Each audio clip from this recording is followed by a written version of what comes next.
Back window, weak, window. Come on! It's a comeback! Come on! As soon as I started moving on the street, man. I need to see this What? because that's What?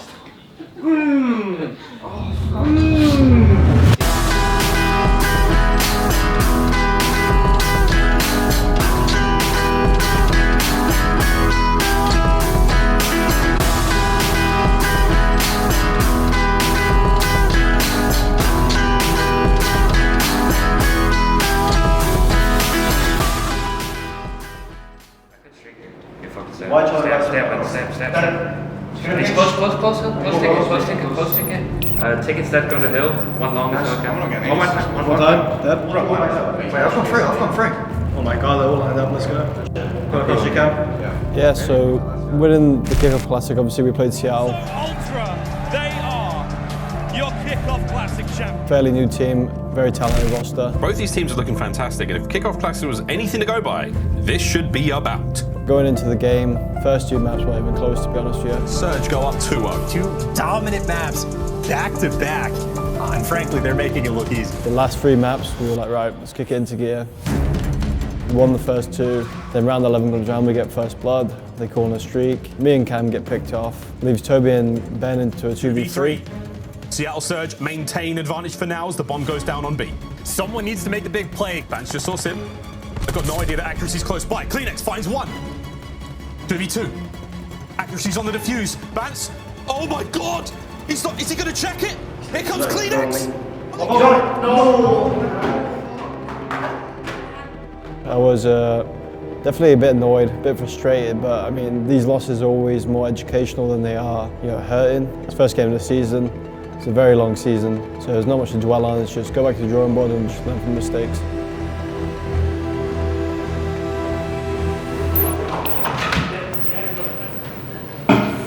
Don't touch me, man. Get out of the comms check.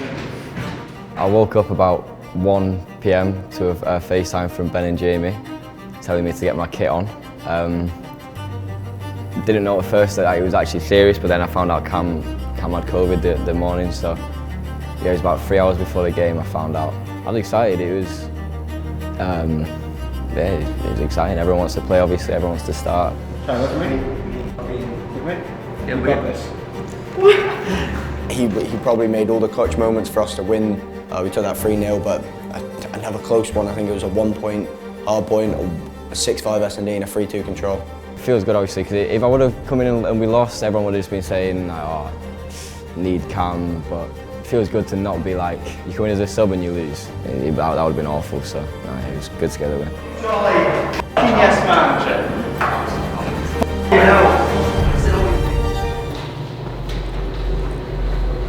Yo, SMG's back on F8 stabiliser because they're running that shit up in the whole series. What? They've been on F8 stabiliser the whole series. On their subs. Shotzi has. What the f***? Fucking get on. Right now.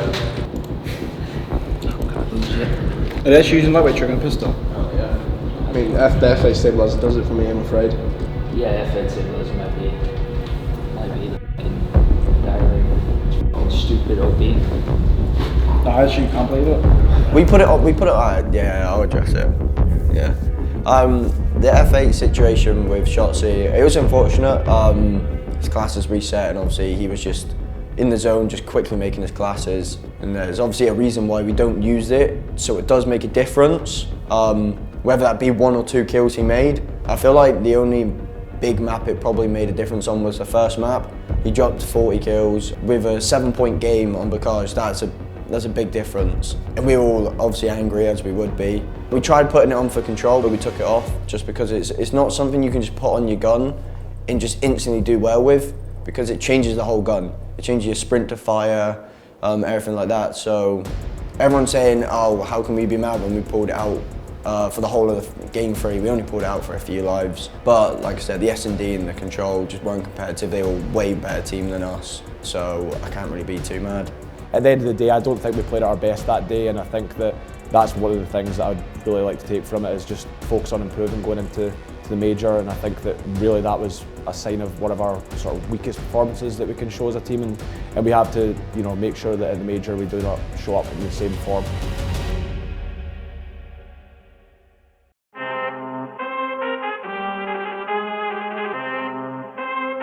I'm ready for the bump and grind. Oh, I tell you something, I do miss a good crowd. It's top. It's just top track. Major one, venue, crowd, everything like that was pretty good. I'd say the crowd was probably one of the better American crowds that I've heard. I think it might be the best crowd we've had at a major tournament. You could definitely hear them, you definitely feel the atmosphere. And it just made me feel like I was at an event again back in 2016. Most of the time we were on the other end of it, playing against favourites like LA Thieves. It just felt good to actually hear a crowd for once, just chanting and enjoying it. I think going into this LA Thieves series, we've played them last, and I think it's a great opportunity for us to right the wrongs of the last one and, you know, learn from our mistakes. I think we made plenty. It just comes down to those S&Ds, so if we can take those, I have no concerns with this series whatsoever. It's time to get into our very first game here. It's the Los Angeles Thieves versus the Toronto Ultra. A game a lot of people have been looking forward to, myself included. The game against LA Thieves, it was stressful to say the least. They're a very good team. I would put them in a top 3 team just because of how good their hardpoint is. I'd go as far to say that they are the best hardpoint team in the game. So it was going to be a stressful one to say the least, and it was. If we could steal a respawn off them, we were very confident in this series. We managed to do that, obviously taking the Tuscan control. Flying into this point now, they know they don't have a chance. Kenny tries to get it, but it will be all Ultra. And now it's a 1v1. CleanX is going to get it! And that's going to be game, that's going to be it, and that's going to be Ultra taking the control. And then Jamie had a blinder on both S&Ds and was quick scoping people, so I'd probably say that was a highlight. Just Jamie on the Desert Siege, just quick scoping. I just started screaming. I don't think I've ever seen anything like it in a last map like that. It looked like on my screen, like he no-scoped them from across the map, which is, you know, pretty insane considering the scenario we're in. S&D will be on placage.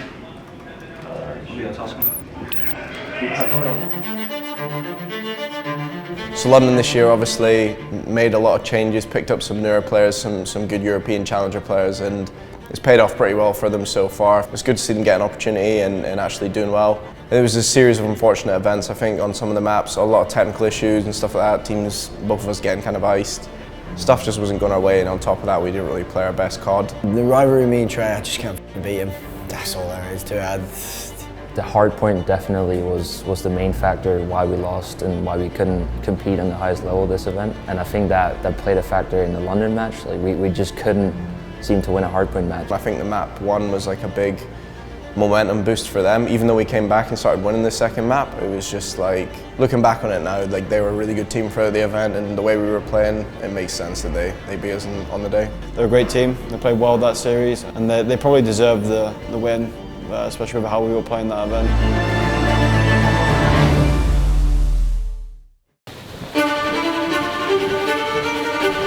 Going up against him, you just want to beat him. You could tell he was waiting for this moment to play us. We couldn't lose. All there was to it, we couldn't lose. That would just be a disaster. Zinn would just be talking the most if he beat us. I think obviously if we beat them, it's not really that deep. Like I'm not too fussed, it's just another team. But obviously if Zinn beat us, he'd definitely have a lot to say. Once again, hardpoint letting us down. Jamie, good play from the Boston series. Yeah, I was about to say the same thing. I don't really know about the series. I mean, it was a bit of a stinking one from us, I'd say. The thing that helped us most against Boston was the fact that we could, you know, close out the Garuto control by winning an offense. Not very often you get to win an offense in that map, so definitely helped us win and make it to the last map. 15 seconds left, and I believe the kite bomb is going to get used. It's going to get used. Can Memphis defuse this in time? Can Memphis lock it in? No, he will not.